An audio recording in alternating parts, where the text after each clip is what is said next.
News at 8। भारतीय share बाजार ने सोमवार को लगातार 5वें दिन बढ़त के साथ कारोबार समाप्त किया, जहां सेंसेक्स 388 अंक या 0.46% ऊपर 84,950.95 पर बंद हुआ और निफ्टी 103 अंक या 0.4% चढ़कर 26,013.45 पर समाप्त हुआ। बैंकिंग क्षेत्र के शेयरों ने बाजार को चमकाया। Kotak Mahindra bank 1.26%, HDFC bank 0.8%, Axis bank और SBI दोनों 0.53% ऊपर रहे, जबकि मिड कैप और स्मॉल कैप सूचकांक 0.4 और 0.5% बढ़े। शानदार प्रदर्शन के पीछे सितंबर तिमाही की मजबूत कंपनियों की कमाई और बिहार चुनाव में एनडीए की जीत से निवेशकों का बढ़ा भरोसा जिम्मेदार रहा। हालांकि टाटा मोटर्स पैसेंजर व्हीकल्स 4.83% गिरा।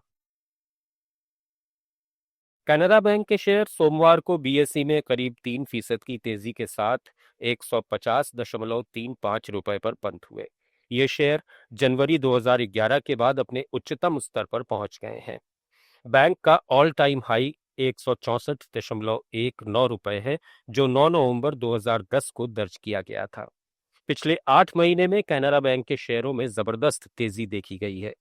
18 मार्च 2025 को ये 83.92 रुपए पर थे और अब 17 नवंबर 2025 को 150.35 रुपए पर पहुंच गए हैं, यानी 78% से ज्यादा की उछाल। पिछले एक महीने में 20% और इस साल अब तक 50% की तेजी दर्ज की गई है। पिछले 5 साल में बैंक के शेयर 18.66 रुपए से बढ़कर 150 रुपए के पार हो गए हैं। दिग्गज निवेशक रेखा झुनझुनवाला का भी कैनरा बैंक पर बड़ा दांव है। उनके पास बैंक के 1.42 करोड़ से ज्यादा शेयर हैं, यानी 1.57% हिस्सेदारी। उन्होंने जुलाई से सितंबर की तिमाही में अपने दांव को बढ़ाया है। जून तिमाही में उनकी हिस्सेदारी 1.46% थी। Let's mic news at 8। Tamil Nadu के उद्योग मंत्री टीआरबी राजा ने राज्य की तेज आर्थिक वृद्धि के अनुरूप हवाई अड्डों के विस्तार में तेजी लाने की जरूरत बताई है। चेन्नई में एक मीडिया हाउस से बातचीत में उन्होंने कहा कि पिछले 4 साल में यात्रियों की आवाजाही में तेज उछाल आया है। राज्य भर में नए औद्योगिक क्लस्टर विकसित हो रहे हैं और विकास ने रफ्तार पकड़ी है, मगर वेल्लोर, नेवेली, सलेम और तंजावुर जैसे कई पूरे हो चुके या लगभग तैयार हवाई अड्डे परिचालन मंजूरी का इंतजार कर रहे हैं।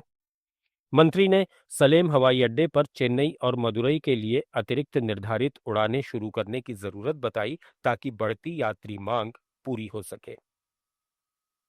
आंध्र प्रदेश सरकार ने राज्य में सड़कों के विकास के लिए एक विशेष निगम स्थापित करने का ऐलान किया है।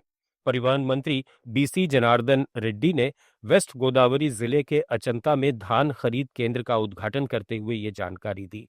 उन्होंने कहा कि वित्तीय संकट के बावजूद किसानों को धान खरीद के 48 घंटों के अंदर भुगतान सुनिश्चित किया जाएगा।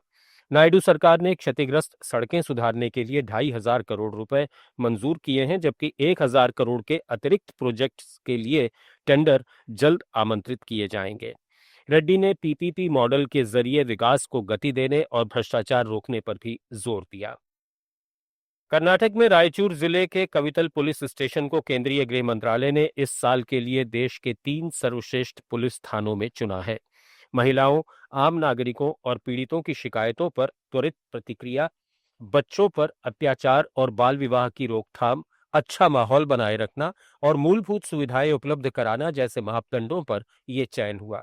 गृह मंत्रालय के संयुक्त निदेशक सत्यप्रिय सिंह ने कर्नाटक पुलिस महानिदेशक को पत्र लिखकर सूचित किया है कि 28 नवंबर को छत्तीसगढ़ के रायपुर में होने वाले डीजीएसपी आईजीएसपी सम्मेलन में केंद्रीय गृह मंत्री थाना प्रभारी को ट्रॉफी सौंपेंगे। आप सुन रहे थे let's mic more than radio. Follow कीजिए हमें हमारे सोशल मीडिया प्लेटफॉर्म्स पर। It's time for news.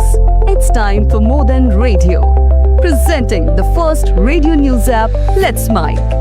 Let's Mic, a news-based app on your phone where you get to watch and listen news, talk shows, interviews, radio.